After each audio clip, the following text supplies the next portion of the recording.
Well, hello. Happy Monday, everybody. Good afternoon. It is Araya here, ready for our Monday meetup. Love to come every Monday and talk to you guys about stuff that's happening in my life. It's probably happening in yours, and things that are keeping us from our truest desires. What we want to create in our lives that just keeps eluding us for some crazy reason, or things that can help us. Hi, Robin. Good to see you. Things that can help us on our journey forward, whether it's our spiritual journey, our business journey, all kinds of things come up. So hello. I am a energy healer, psychic medium, and life coach. And today I want to share with you, because we're in this whole new year, right? We're in the first couple of weeks of sort of setting our sights on new goals, new things we want to manifest. A lot of people talk about the want or desire to have more wealth in their life, more abundance in their life. What does that mean? What does that look like? And so as you start to vision and you sort of set your mind on, all right, I want to do this year. I want to create this year. You might have some underlying blocks that you don't even realize are there that are sort of thwarting the whole process. So let's give some examples. Say, let's look at wealth and belief systems. A few of the things that I worked through a couple years ago, actually, and why I know I have clients go through this, can bring it up. Hi, Joanne, good to see you. Is one of the things that I was wanting to create a more sustainable financial freedom for myself. And I actually had some beliefs and judgments about people with wealth, or what wealth would do if I had it. And when I was able to look at those and honestly see them clearly and see why they were in me, why they were in my belief systems, where they came from, that's when they could shift. And you can't shift them until you actually are aware of them. You know, just like addictions or things like that in our life, if we're not aware of it and willing to see it clearly, probably can't get rid of it or change the pattern. So one of the things that is really helpful, or I found really helpful, is to go back and start looking at, all right, I want to create wealth in my life. Maybe I have a pattern that for the past 10 years I keep saying that, but it doesn't happen. Or I feel like I just keep getting, not overlooked for that promotion. Or maybe every time I try a business it doesn't work, or I try to sell stuff or create stuff and it just doesn't go right. And you need to look first at, all right, what are my beliefs? What would happen if I got that money that I say that I want? If I can look at my beliefs about money and say, well, money doesn't grow on trees. Those are some things from our childhood, right? Wealth is hard to come by. You have to work really hard to have wealth. What did your parents always say about money? How did they look at money? And when you can look at their belief systems, you've probably inherited a lot of those belief systems. As much as you may or may not want to be aligned with your parents, most likely you've carried forward some of that because it's engraved from you from early, hearing it over and over and over again. So if you believe that you have to work really hard and yet your creations are fun and joyful, and you really have this highlight of like, I love creating these, and then they don't sell, well, if there's a limiting belief within you that says, well, you can't make money unless you work hard, and that's not working hard for you, probably not going to sell a lot of them, because underlying you're saying, well, they can't really bring money and wealth because they're not hard work. So do you have that kind of contradiction going on inside yourself? Do you have a belief or a judgment about someone that has money? Maybe if I drive a certain car, I used to believe this because my family had a Land Rover that they were willing to let me drive around and use. And my dream car was a Jeep growing up. All through college, I wanted a Jeep. I had a CJ7 for years. I loved it. It was, nothing fancy. All the girls from my sorority in college went off and had Mercedes and Beamers. For me, it was a Jeep, and it did it. And I loved my Jeep, and I had so much fun in that thing. And to be honest, part of it was, hi Inger, good to see you. My family had this Land Rover that they were willing to let go for a steal or let me drive when I was in town. And I really didn't want it for a long time. I actually didn't drive it until I was forced to sell my Jeep because I was going overseas.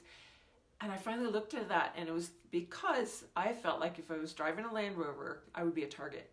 That if I had a fancy or a more expensive model car, and granted right now I still drive it because it's a great car and it's 22 years old, now it's a classic, now it's a collector's item. But when it was newer and I didn't want to drive it because unconsciously I had this belief that if I'm driving this, I'm either going to be carjacked or someone's going to think I'm a jerk because I have money and they don't, or there was all these judgments around it about what people would think of me if I was driving it. Thus, it kept me from having a nice car for years. And do I want to create that? Do I want to change that and have something else? Where are your belief systems? Do you look at royalty? Do you look at the royal family and say, oh, they have got all this wealth, they can do anything they want? And then really, I look at them and I think, gosh, they're limited, they're boxed in, they're controlled. Maybe they have freedom of this, or they can wear the clothes that they want, but they don't have the schedule they want. They don't have the freedom to go out to dinner wherever they want. I'm not saying that's my belief, but do you have that? Do you look at stars or people that have money or the things that you are attaining for in your life or dreaming of or visioning in your life and secretly have some kind of judgment about it? Is there fear? Do you become a target if you're wealthy? And some of this doesn't have to be from this lifetime, from your childhood. And that's, some people say that's sort of a screwed up thing, that we can have all these things that are instilled in us from, quote, other lifetimes, other belief systems, other soul experiences. Well, if your soul has had other experiences, you're going to have that imprint from that soul experience always being a part of what your belief system and patterns are. So if I can look at that and say, whoa, I don't even know where that is. Well, maybe it will come up in a session with someone like myself where we can actually go in and say, well, you actually have this experience in the 1800s or wherever, where you were quite wealthy and you were robbed at gunpoint, and A, you lost your life, or B, your partner lost their life, or you lost everything you had and the whole house got burnt down because you were a target. Whatever that might be, that imprint is carrying over and unconsciously affecting how you would go about creating wealth again. If you want to have a nice house and all that now, and yet you have this experience in your soul in another time and place in this realm of 3D, and your whole house got burned down because you were wealthy, because you were a target, you probably wouldn't manifest or be able to manifest a really nice house again here if you're on some level deeply afraid of it being burned down and you being a target again. So those are the types of things. And how do you go through fixing it? How do you go through actually visioning, getting your vision board going for the year, having these dreams or visions of what you want to create, manifest? And abundance isn't always money. Abundance isn't necessarily that in the world. So what you want to create, what you want to vision, what does abundance look like for you? What does wealth look like for you? What do you want to vision and have and bring into your life? Because really, the sky is the limit. And it's only our mental capacity that keeps limiting us. And I know I've shared this idea before. But if you can go under and start looking at, what are my beliefs about money? What do my parents believe about money? What did I inherit and carry over from them? And if I was to look at a house and say, whoa, people in nice houses, they're just jerks. They use up all the resources on their puffy lawns and fertilizers and pesticides and all that. You're probably not going to create that, and maybe you don't want that. But maybe you can find a way to have an organic yard in a nice house that doesn't use all those resources. But whatever judgments you have about anything related to what you're visioning and thinking that you want to create is going to block it. It's going to be a doorway between you and it, or a wall. Maybe there's not even a door that you could open, and maybe it's just a solid wall, right? So just wanted to share those, get your ideas percolating about that, because I know right now we're in this phase of really looking at the whole next year, and I tell you what, the realm of possibility for 2019 is huge. I felt a big shift for me open up and just blast wide open energetically in my field, and maybe you guys have been feeling this too. On the new moon last weekend, it was actually on the 6th when I was out in Maui and got to do some whale watching after a snorkel trip. Lucky that was my beautiful reset button for the year. I envisioned that last year, created it for myself. What a great way for me to do that. If I had any judgments about travel or vacations or being afraid to travel, I wouldn't have been able to do that, right? So having this opening, big, beautiful heart opening, felt a whole shift forward that I know went out energetically to everyone. So we are in a time period of radical ability to manifest and bring into things that are just in the potential right now, to bring them into being. So use this time wisely. Use this year, use this frequency to move into your dreams. Vision big. Start seeing and feeling and knowing that anything is possible, and you just have to see and feel and let it be sky's the limit. And sometimes, this actually came up recently too with a client, having our guides say, all right, vision as big as you can, go out of the box, go way out beyond what you would actually really want.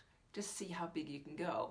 And consequences of choices. Yeah, exactly, Inger.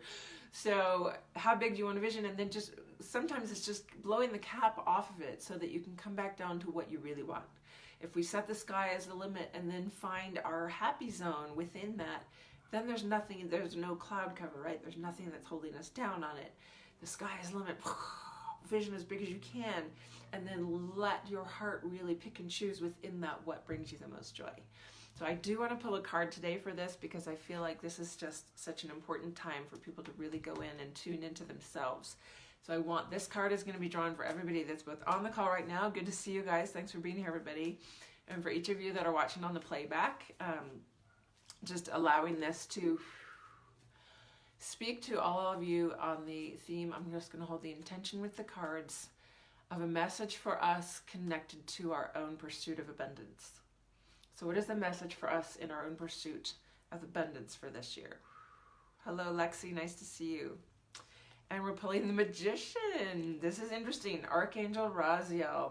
You can manifest the life. You know, I'm sorry. I'm just blown away every time I pull these cards. How right on they are. Feeling through energetically. I love this. Here's the Magician with his magic rainbow coming out of the sphere of potential. You can manifest the life you want. What you need will magically appear. Successful beginnings. So you have to believe it. If you can vision it, it can happen.